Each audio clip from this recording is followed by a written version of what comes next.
Hello, I'm Dan Sweet. I'm Director of Communications and Public Relations for Helicopter Association International, and welcome to HAI at Work, our webinar series. We have a very interesting topic today. We are very honored to have Dr. Anita Sengupta to join us today, talking about hydrogen fuel and how it can work in aviation. So let's get right into things. As I just mentioned, our panelist today is Dr. Anita Sengupta. She is CEO and founder of Hydroplane, and she'll talk about that here in just a few minutes. Our webinars are interactive. We do encourage you to ask questions. There is a question module in Zoom. If you haven't seen it by now, I'll leave it there. It's going to either be at the bottom of your screen or off to the side of your screen, depending on what method you're using to watch the Zoom today. Please use the question module. We know that people like to use the chat, and that's fine. Please go ahead and chat while you want. But for the questions, we do try to pay more attention to the question module itself. That's where we try to keep things important. This webinar is being recorded. As with all of our webinars, this will be available on our YouTube channel and our website and through social media as soon as we can get it posted. It usually takes about a day to get it rendered and get it posted, so look for it either tomorrow afternoon or possibly Monday if things get a little bit longer. Now I'd like to introduce Dr. Sengupta. She is a rocket scientist, an aerospace engineer, a professor, and an instrument-rated pilot who for over 20 years has been developing technologies that have enabled the exploration of Mars, asteroids, and deep space. She started her career working with launch vehicles and communication satellites at Boeing Space and Communications. Next, her journey took her to the forefront of the US space program. At NASA, her doctoral research focused on developing the ion engines that powered the Dawn spacecraft to reach Vesta and Ceres in the main asteroid belt, launched in 2006. Next, she worked on the supersonic parachute system and sky crane that was integral in the landing of the Curiosity rover on Mars in 2012. From 2012 to 2017, she led the development of the Cold Atom Laboratory, a laser cooling quantum physics facility which is now on board the International Space Station. Her next engineering role took her to the private sector as senior executive leading the development of an in-vacuum, magnetically levitating, electrically propelled high-speed transportation system known as the Hyperloop. She led the product planning, systems architecture, regulatory compliance, and human safety certification as the Senior Vice President of Systems Engineering at Virgin Hyperloop. Her current venture is leading the development of hydrogen fuel cell powered aircraft as the CEO and founder of Hydroplane Limited. As an aviation entrepreneur, Dr. Sengupta is putting her space program skills to help solve challenges here at home. With her company's novel hydrogen-based power plant technology, the path to decarbonize aviation can happen within the decade. Dr. Sengupta is also a research associate professor at the University of Southern California. She teaches the only entry, descent, and landing class on the West Coast for graduate students in the Astronautics and Space Technology department. Finally, she is also a professional public speaker and STEM outreach advocate. She keynotes events around the world, sharing with audiences her personal and professional experiences of engineering the Red Planet and from flying cars to humans on Mars. Dr. Sengupta, welcome to HAI at Work. We are grateful and honored to have you here today. Well, thank you for having me. And it's always fun to talk to the public, especially the aviation public, about what it is that we're doing and what it is that I'm doing in my company. And so the topic of the presentation today is largely hydrogen fuel cell powered aviation and the future of that in the context of hydrogen. And my company, which I founded actually during the pandemic in 2020, is called Hydroplane Limited, which obviously is a play on word, hydro for hydrogen and hydroplane, because that's a different way that you could potentially move vehicles on the ground, perhaps a play on words nevertheless. But I spent the majority of my career obviously working for the space program. That's where my training is. Thank you for the excellent introduction. And I do think the space program is inspirational in the way that you have to do really complicated things. They have to work the first time you do them, which means that you have to have a very good engineering design, a solid engineering design, lots of margin built into design to be able to accomplish, the seemingly impossible and make it possible. So I do have a PhD in electric propulsion, which was my very first job, which is a type of high efficiency propulsion system that works in the vacuum of space. Electric propulsion for aircraft is slightly different. I'll talk about that during the course of the presentation today. And I also spent quite a bit of time working on the development of entry to set landing technologies for Mars, which is a very difficult thing to do because it is an aerodynamic system, but it's an extreme environment. And of course, the first time you ever get to test it is the day when you actually have to land on the surface of the planet, many, many miles away, also autonomously controlled.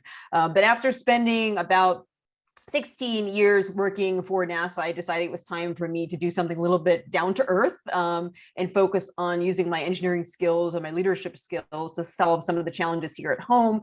And I got involved in green transportation with the Hyperloop, which is a really neat form of transportation that I won't talk about today, but if you have any questions during the Q&A, happy to answer. That got me interested in electric aviation. So I spent a few years in the battery-powered aircraft space. And what I realized working on eVTOL aircraft is that they're very range limited because batteries are too heavy. So in order to decarbonize aviation, which is the goal of the company, you need to have a more efficient means of energy storage in terms of per unit weight. And that's the reason why I started Hydroplane, which is to be able to facilitate real decarbonization of aviation for meaningful range and payload aviation use cases, which I think all of us want in the flying community, whether you are an owner, an operator, or a flying passenger.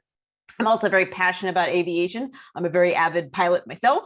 I recently got my commercial rating actually during the pandemic, and I joined the Civil Air Patrol. I'm a transport mission pilot with the Civil Air Patrol, so I know a lot about kind of the needs of the aviation community. Obviously, from a fixed wing perspective, I don't have my rotorcraft rating, but I am considering it for an add-on, over the course of the next year or two after I've done my commercial rating, and maybe I'll do my CFI next. But so what I really want to do is to develop technologies to support the aviation community to reduce its carbon footprint, and which is where Hydroplane comes in.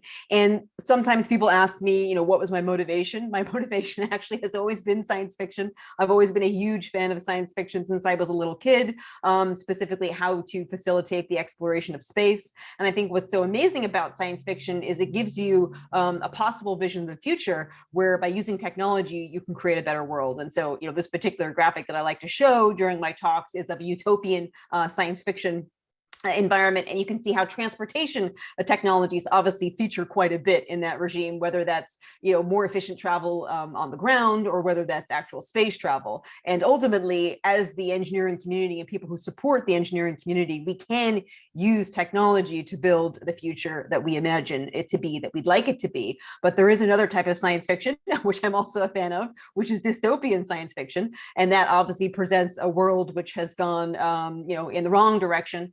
And a lot of it is oftentimes coupled to climate change and climate disasters. And of course, this image is from Blade Runner 2049, where this is a very dystopian version of Los Angeles, where obviously we have more smog than we do today. And so we really do have to consider when we are in the technology community, we have to think about the environmental cost of what it is that we do. And we can also think about it, though, as an opportunity from a business perspective, because when you generate and create new technologies, you actually create a lot of opportunity, which oftentimes can be economic opportunity. But I always like to take it back to the space program, because one of the reasons that we explore space is actually to understand more about our own planet. And so in this particular graphic, obviously Earth is in the middle. The planet on the left-hand side is Venus, which is almost the same size as us. It's one planet in from us, closer towards the sun. And the planet on the right-hand side is Mars, which is one planet out from us. And what's so interesting is that when the solar system first formed, these three planets, called the terrestrial planets, were more similar to each other in that they had water and they had more of an atmosphere which is conducive to life. But over the course of the past 4 billion years or so, the planets have evolved quite differently. Venus now has a surface temperature of about 500 degrees, which is, if you turned your oven to self-cleaning temperature, that's the temperature you get. It has a surface pressure of 100 times the atmospheric pressure here on Earth, which means that anything that goes there essentially gets crushed unless it's inside of a pressure vessel. And so we know that Venus, for example, experienced a runaway greenhouse gas effect. All the oceans boiled, and it has this really thick atmosphere of all CO2. Mars is the exact opposite, where it experienced some type of planetary disaster, likely an impact with an asteroid, which actually ripped off the atmosphere. And now it has a very cold surface temperature. The atmospheric pressure is only 1% of what we have here on Earth. And of course, it's a primarily CO2 atmosphere. So what this shows us is that climate change can literally happen on the planetary scale. And one of the big emphasis of what NASA does, for example, is to use measurements that we make of these other planets to understand how our own planet is evolving. So that's kind of, my perspective of having worked on the space program, really understanding kind of how beautiful Earth is relative to all these other planets that I've sent spacecrafts to, and why I really want to do something here at home to address the carbon footprint of aviation. The good news is that the carbon footprint of aviation is much smaller relative to other sources of CO2 that we put out there for ground-based transport, for office and business and home energy use. But the aviation carbon footprint is on the rise relative to other forms of CO2 output because it's harder to decarbonize aviation. We all know there's been a big push to have electric vehicles with batteries on the ground. Many of us do. I actually have a hydrogen fuel cell powered car. There's also a push to have buses and trucks go electric, either with hydrogen fuel cells or with batteries. And of course, things like trains can operate off of, a catenary, which means that they can get their electrical energy directly from the grid, which can come from renewable sources. But aviation is a really difficult problem to solve because aviation, you've got this gross takeoff weight limitation, and obviously you have much more stringent safety requirements when it comes to the technology which is being implemented. So if we want to put new technologies into aviation to decarbonize it in a couple of decades from now, we have to start developing those technologies today in order to get them into the pipeline.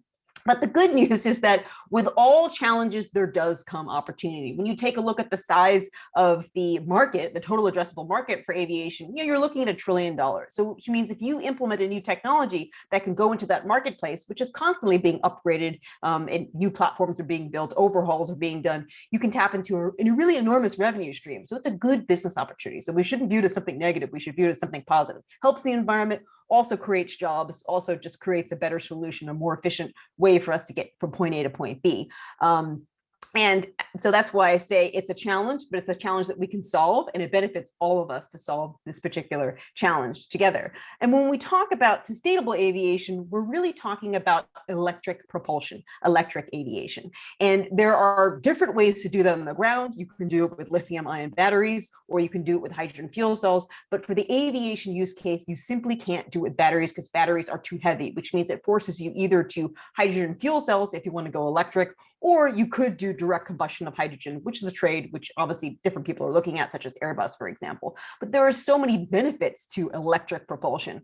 The obvious one, of course, is fewer emissions, right? So if you've got either battery or hydrogen fuel cell, you no longer have CO2 output as the aircraft is flying. Fewer emissions is good for climate change. And if you didn't already know this, when you emit CO2 at altitude, it has an even worse effect on radiative heating in terms of climate change. So you can really do a lot to address global warming by decarbonizing aviation.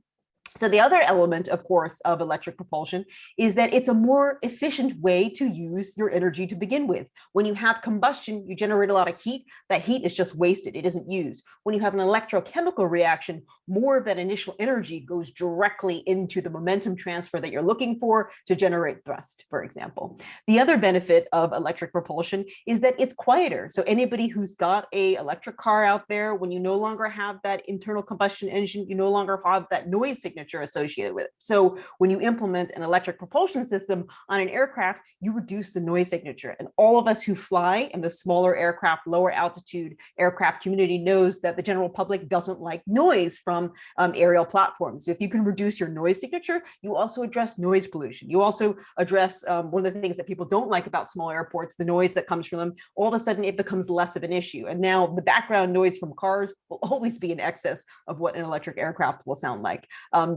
Another benefit of electric propulsion for aviation is that you have potentially significantly lower maintenance costs. The majority of maintenance costs are related to the combustion engine because it's operating at high temperatures, high pressures, it's operating at really fast RPMs, which means it experiences all these wear mechanisms. That's even more of an issue, I believe, for the helicopter community in terms of that maintenance cost. When you shift to an electric propulsion system, you basically have no moving parts. You've got a static device, you've got electrical components, but it doesn't have have the same sort of wear mechanisms. So it should significantly reduce your maintenance costs. And at the end of the day, when you have fewer moving parts, when you have lower temperatures of operation, you also have higher reliability. So it can actually help to improve safety of aviation in addition to all those things. And as an aside, I like to bring this up now, especially for those of us who are in California. We've got very, very expensive prices at the pump right now because of the geopolitical situation with oil. Right now, when I fuel my hydrogen-powered car on 100% green hydrogen, it is cheaper for me to fuel my hydrogen-powered car because of its electrochemical efficiency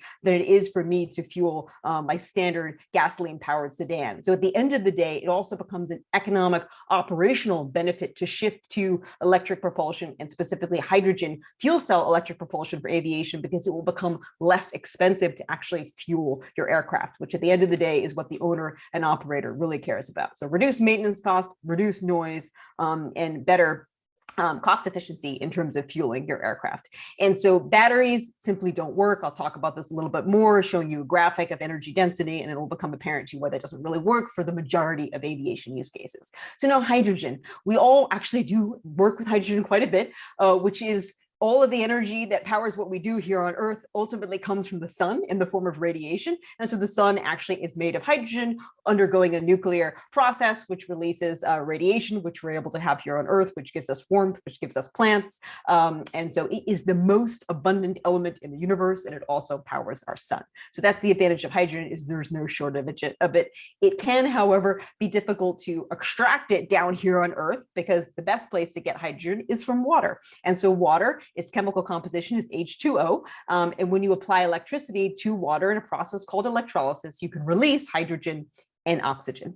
And what's really interesting, maybe not everybody knows this, is that the word hydrogen actually means water genesis in Greek. So when you have hydrogen and oxygen, you put them together, then you make water. And so that's why hydrogen actually comes from water, even in terms of the word that we use. So electrolysis of water to make hydrogen is a way that we can generate clean, green hydrogen, which can be used as an energy carrier for things such as transportation use cases, a variety of them going forward. So green hydrogen, I keep on saying that word. That's a really important one, because you can produce hydrogen in other ways. You can also produce hydrogen using basically a gas reforming process. And obviously that's not the type of hydrogen we want to use for transportation, because that does have a CO2 output for it. So that is used for many manufacturing use cases right now. But what we're trying to see a shift to, what we're really pushing for in California, is more green hydrogen production. And what that looks like from an end-to-end chain is that you start off with renewable electricity, which can come from solar, which can come from wind. We have a lot of that here in California on the renewable side.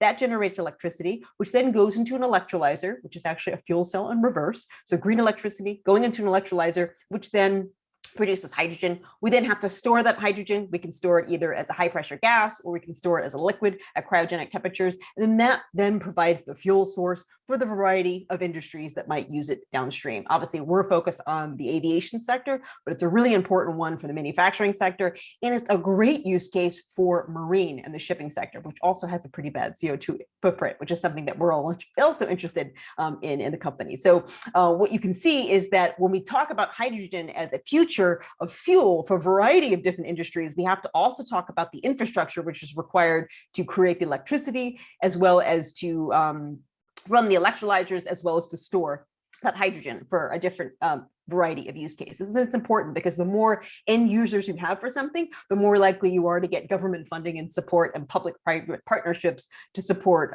the development of that technology. And the good news is that a lot of this activity is going on in California, obviously, which is where I live and where the company is based. And it's kind of pushing eastward in the Sun Belt, where there is obviously a lot of green electricity available because of the environment that we have out here.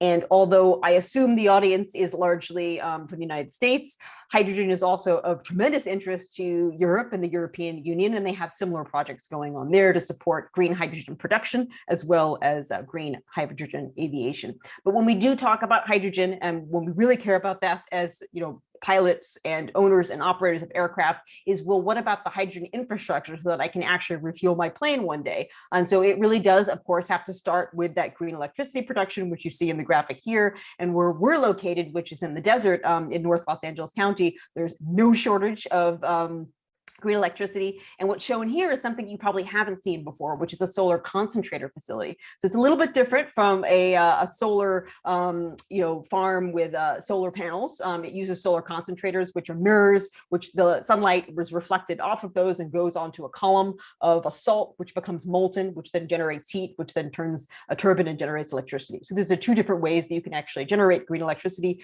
using solar radiation as your primary source. But ultimately, that hydrogen infrastructure, those projects have to always be in development to support the generation of green energy to begin with, but it can also couple to an electrolyzer to produce the green hydrogen fuel that we're looking for our transportation use cases. And, just for reference, in Southern California, where I live in the Los Angeles area, I have 3 hydrogen fueling stations within 15 minutes of my house. So it's no issue for me to have a hydrogen powered car. And from an aviation perspective, it's even a simpler problem to solve because you don't have to have a station in every street corner. You just have to have a station at a few airports in the region. So it doesn't require everything all on day one in order to be able to implement that network. So obviously the natural question is, what is a hydrogen fuel cell and how does it work? Well, you can think about a hydrogen fuel cell as a battery. So instead of having lithium ions as the ion transport mechanism, you have hydrogen ions. Those hydrogen ions come from hydrogen gas. And so you produce the green hydrogen, it goes into the input port of the fuel cell as a gas.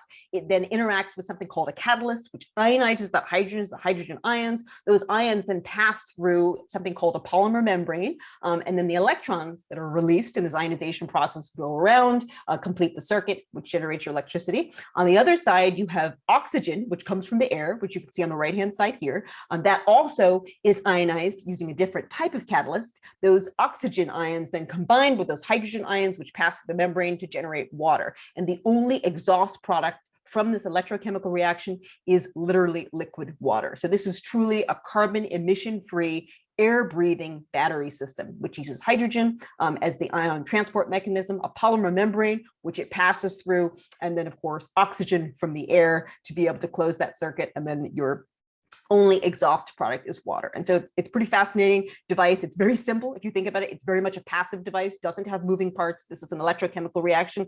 It is far more efficient than a combustion reaction because you're not losing energy in the form of heat. The energy is being transported, going to the process of ionization, which releases those electrons, which provides you with that basically air breathing battery that you're looking for. And is nothing new. Hydrogen fuel cells have been used in the space program for years. They actually were the primary energy storage source for the space shuttle. And so the technology was developed obviously for that application. Slightly different for space uses because you don't have access to air, which means you have to carry an onboard supply of oxygen. But nevertheless, the technology in terms of how to use a catalyst from the hydrogen side and how to develop a polymer membrane is the same. And we're actually looking at space use cases for the membrane that we're developing at Hydroplane. And then the other way to look at this is, how does hydrogen compare to aviation fuel? So here's a graphic which shows you the energy density in millijoules per kilogram. So this is energy per unit mass. How does it compare between hydrogen to jet A? So you can see you get significantly more energy per unit mass in hydrogen than you do in hydrocarbon fuel. So once again, another huge benefit. And ultimately what this means is that it weighs less to carry the same amount of fuel that you need to do the job to get from point A to point B. And so, of course, the other advantages of green hydrogen is that it is emission-free. You're only releasing water in the process of the fuel cell. It's very energy efficient because it's an electrochemical reaction, as well as there being more energy density in the molecule itself of H2. It's renewable in the sense that you don't have to drill for hydrogen. It's everywhere. You get it from water. There's no problem, no shortage of water here. And you can produce it locally. You could even produce it at your own airfield. If you have a water supply, an electricity supply, an electrolyzer, you can produce your own hydrogen right there and fuel your own aircraft. So it's a really smart solution for aviation, even from that operational perspective. And so the way I like to bring it back a little bit to why batteries don't work is this particular graphic is showing you energy density for different forms of fuel or devices that you might use to store energy. And what you see on the lower left-hand side, this little dot here, the lithium-ion battery is the least efficient way to store energy. So that's not what you want for aviation. You want something which is super lightweight, super efficient. The challenge, of course, with hydrogen is that you can't store it at atmospheric pressure because it's too light. So you have to compress it and either store it as a high pressure gas at 10,000 psi or as a liquid, which is the approach that we've taken because it's a more mass efficient way of doing it, because there's a lower mass fraction percentage if you store it as a liquid versus as a high pressure gas. And where you get the real benefit for hydrogen is the aviation use case, because as your cruise time, as your endurance requirements increase, you get better and better specific energy when you compare using hydrogen as compared to a battery, which you'll always get the same value because you have to keep on putting on more batteries, whereas with hydrogen, you just add more fuel. So it's a lot more efficient way of using this stored energy for transportation use cases, aircraft, large vehicles, as well as maritime, for example. So perhaps some things you haven't seen before. So now to hone a little bit more about what we're doing at our company, Hydroplane, we're developing an aviation hydrogen fuel cell electric power plant for aircraft. We're starting off with single engine aircraft from a certification perspective because that's the easiest way to get the technology into the marketplace. And the real advantage that we get here is that we can achieve regional range using a fuel cell with onboard liquid hydrogen storage.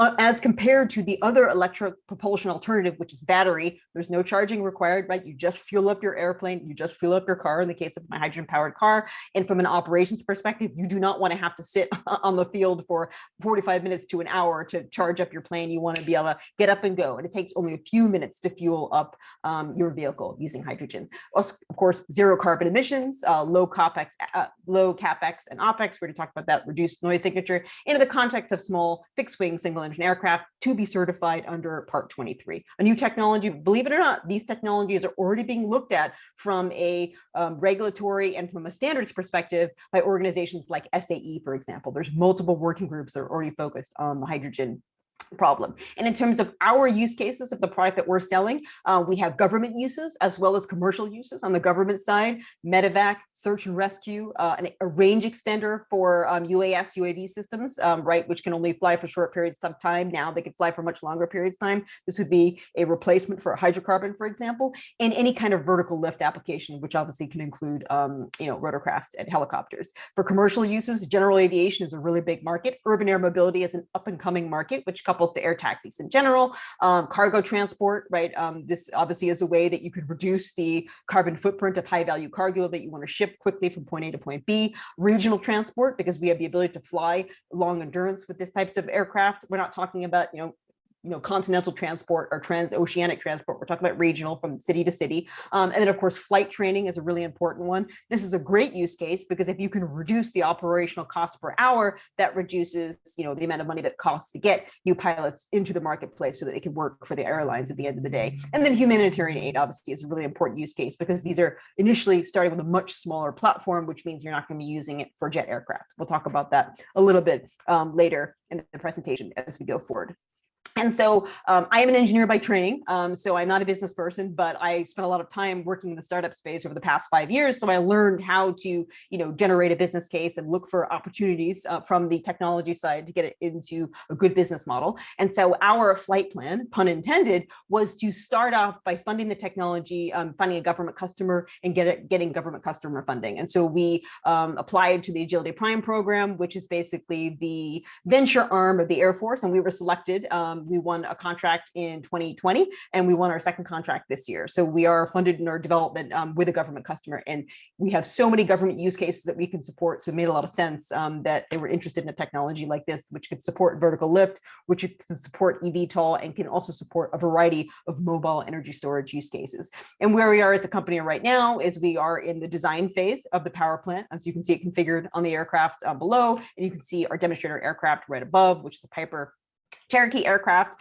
We've just completed our seed round raise of funding. We just released our first press release yesterday, actually, or was it 2 days ago now? And we're working on the prototype and the upcoming flight demonstration, which we're also doing as part of our Agility Prime program. But the goal here is to certify the power plant for a range of Department of Defense use cases, governmental use cases, as well as commercial use cases. And we do have a variety of unique IP, which probably has great application in other sectors outside of aviation, but I really wanted to solve the aviation problem first first, because I knew that was the hardest one. And it was one that was really important to me personally and my community and my personal hobby, which is flying small airplanes. And so who are we as a company? Well, we're actually, ironically, a bunch of rocket scientists. That is true.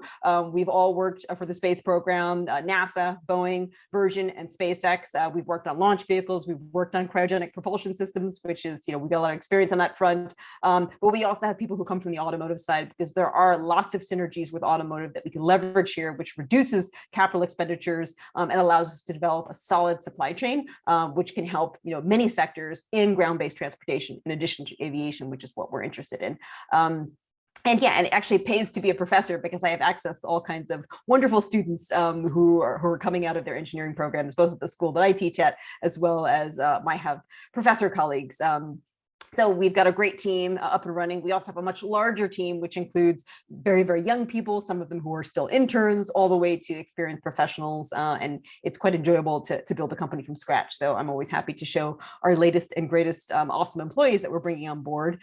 We've got some really important partnerships, and I'll start off with the Vertical Flight Society, as I promised I would. So we're a member of the Vertical Flight Society. It's a Vertical Flight Society has its own hydrogen working group now, which is being put on by Daniel McLean. And I think it goes on basically every week. We just had a workshop just a few weeks ago in Long Beach, where everybody from the community is working in hydrogen came and gave presentations on the state of the art and the technology. And so if you're interested in vertical flight and you're interested in electric propulsion, this is a great organization to join, and of course to participate in their ongoing workshops and programs. And we have a variety of partners that we're working very closely with. Antelope Valley College, we actually are working with them on the certification of the power plant that we're developing. Embry-Riddle, we're working with a business school to do more of a deep dive into the hydrogen aviation use case story. We are a member of the USC Viterbi Startup Garage. So we actually are a startup that participates and has office space in Marina Del Rey. And of course, part of our USC network, we've got tons of employees from USC as well. We're also partnered with the city of Lancaster, which is a hydrogen city, who's helping us on the infrastructure side of things, as well as building a community of people interested in hydrogen technologies in Los Angeles County. And we're also partnered with University of Houston on some key core material technologies that we're using in our development of a membrane for our system.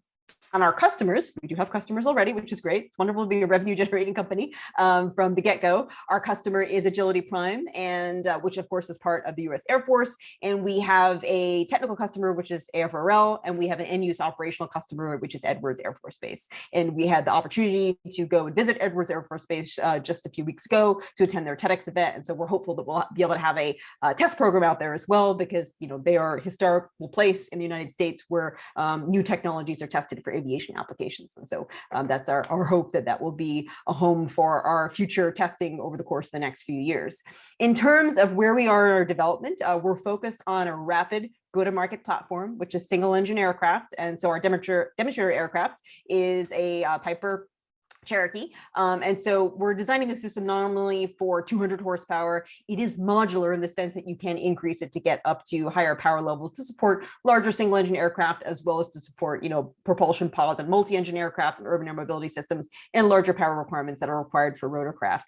And I'll talk a little bit more about the fuel cell technology and how it compares and contrasts from an automotive perspective, but the aviation use case and the aviation power profile, especially for a fixed wing aircraft, is completely different than most other ground-based use cases, and the same would apply for rotorcraft, I believe. So that's obviously another use case that we're focused on, because the takeoff, climb, cruise power profile, they're so different for aviation than they are for an automotive use case, which is a drive cycle, which has an acceleration pulse, and that's about it.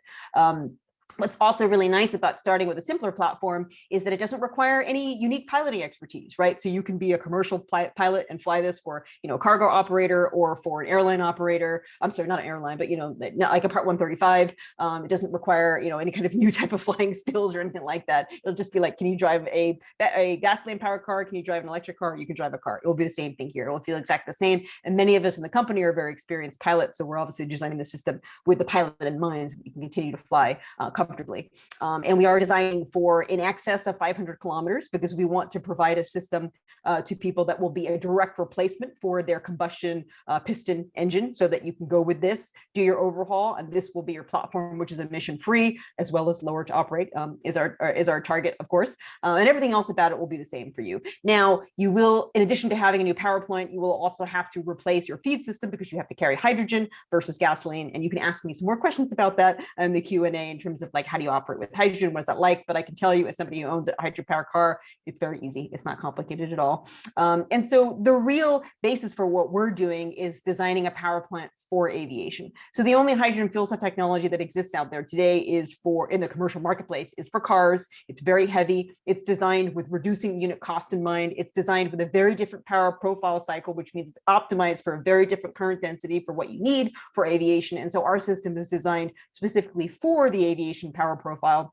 It also has unique technologies that will increase the electrochemical reaction efficiency, which at the end of the day will either allow you to get more power per unit mass or will allow you to use less rare mineral material. So it's a trade between weight and cost, but we're trying to optimize both. And then the other issue for anything which goes inside of aircraft is you have to truly understand the reliability. And so we're also taking into account the specific ways in which these systems degrade to ensure that they are more durable and more reliable for long duration use, so we can increase the time between overhauls, basically, for the power plant for this particular customer set, as well as the other customer sets that will come next downstream. And when we think about this as a product, we have made it modular so that we can grow it up to 1 megawatt power, which will support a range of aviation platforms in the community. And we are, once again, optimized for the aviation profile, which means that we're taking into account the climb, we're taking into account the cruise. And so we're not designing it for a pulse, which you would typically get for an automotive system. We're designing every single component inside it to be super lightweight. That's needed for gross takeoff weight limitations, which happens to be even harder for a smaller aircraft than it is for a larger aircraft. Obviously, couples to an electric motor, which is where you get obviously no noise, easy maintenance requirement, also coupled to a thermal management system. This is another challenge area for hydrogen fuel cells, but it's not an impossible challenge. It's just a different challenge than what you're used to with an internal combustion engine for your car or a turbine or piston engine for your aircraft, and also an integrated feed system to be able to provide you with a hydrogen fuel, because this is a electrochemical device that operates off of hydrogen. Now, in terms of, who we are as a company, we are based in Los Angeles County. We were born here, I like to say, but we are definitely expanding globally because aviation is, by its very nature, a global business, and where we want to have as many people interested and involved as we possibly can. We've got multiple partners here in LA in terms of where we're doing work on the ground test bed side of things, as well as on the aircraft side of things. And we're only now just coming out doing events because we've largely been in stealth mode to this point. So we will be at the eBase conference later on this month in Geneva in the Innovation Zone. So if you're going to be there, hope to see you there. We'll also be at Oshkosh in July with a booth in one of the indoor venues. And let's see. And really what my vision for this is a regional solution to aviation. And so this, for example, is a sectional chart. Los Angeles region. And you can see how we can use hydrogen-powered aircraft to support travel to a range of destinations in the Southern California area. And this could be applied to Northern California. It could be applied to anywhere the infrastructure is available to support us. And once again, lower operational costs and emission-free, and get you off the freeway, more importantly. So we do think that we can enable the future of green aviation by starting with smaller aircraft, as well as urban air mobility systems, as well as helicopters, as well as twin turboprops. And we do want to focus initially on a service ceiling of roughly 10,000 feet MSL. So just as you have with your air breathing combustion engine, you've got limitations as you run out of oxygen because your density goes down. You have those same kinds of limitations with a fuel cell because you have to carry an air compressor so that you can suck more oxygen into the device. So there is a certain service ceiling in terms of altitude for a first generation technology that we're developing, but we are, of course, going to develop a second generation technology which will allow us to fly to higher altitudes and be more efficient. But we think there's a sweet spot in this community, from urban air mobility to helicopters to general aviation to single engine aircraft. But with the second generation system, certainly we would like to take a look at space applications as well.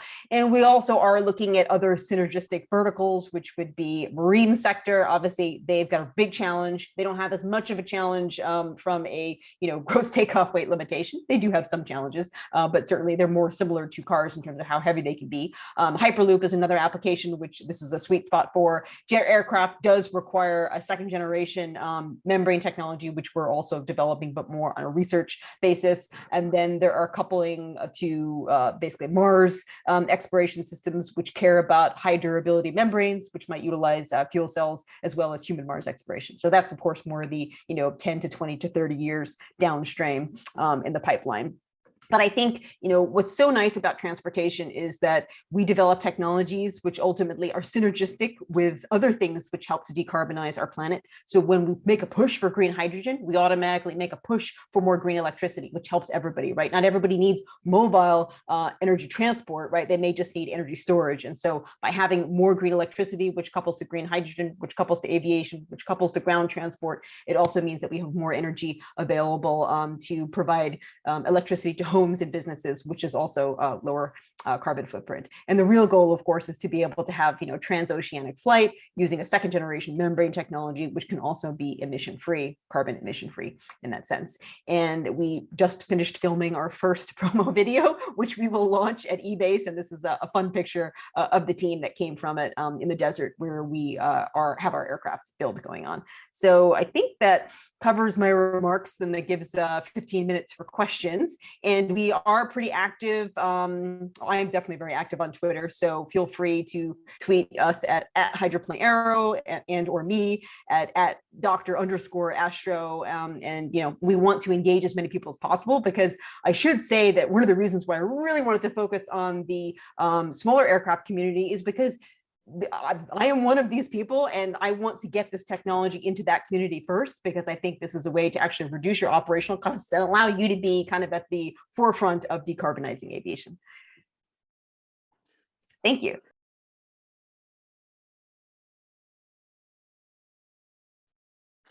Dr. Sengupta, thank you so much for spending time with us this afternoon.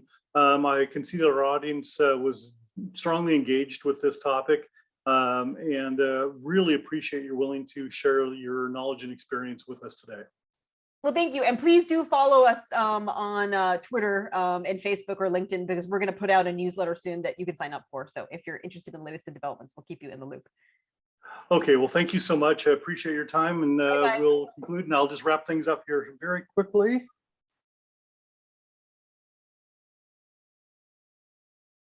Okay, there we go. I think we're sharing the right screen.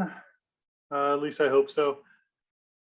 Save the date. We do have webinars hopefully coming up next week and the following week. There's still some fluidity, if you will pardon the pun, after the topic like this. Trying to get things confirmed. This is the start of the busy season in the Northern Hemisphere, so a lot of people are out flying already. On May 26th, we had tried to do this topic back in March. There were some technical difficulties. I don't know exactly what happened. I was out. But human factors, we know that there were a lot of you that were very interested in human factors and want to pay more attention to this. So we are going to try this again in May 26th. Do look forward to that. That's with Kim Hutchings from Volo Mission. She's an expert on the topic of human factors. We will be sending a survey to you very shortly. We do ask that you spend a few minutes filling it out. One of the things that we'll ask is topics that you might like to see us address in the future. That's something that I'm always looking for good ideas. Any suggestions you can give me are appreciated. We also like to know what HAI can do for you, or if you have seen things that HAI is doing already that you appreciate, let us know that too. Or, what are we doing that we should do differently, perhaps? If you have any ideas, suggestions, Jim Viola, our president and CEO, is not available today to be with us, but he would love to hear from you. Easiest way to reach out to us on these topics is to send him an email at president@rotor.org with your challenges. HAI is a membership-based organization. We want to be able to help you out with any of your problems. That does conclude our webinar for today. We do appreciate that you took time out of your schedule. We look forward to seeing you again very, very soon. Until then, we ask that you fly safe and be safe.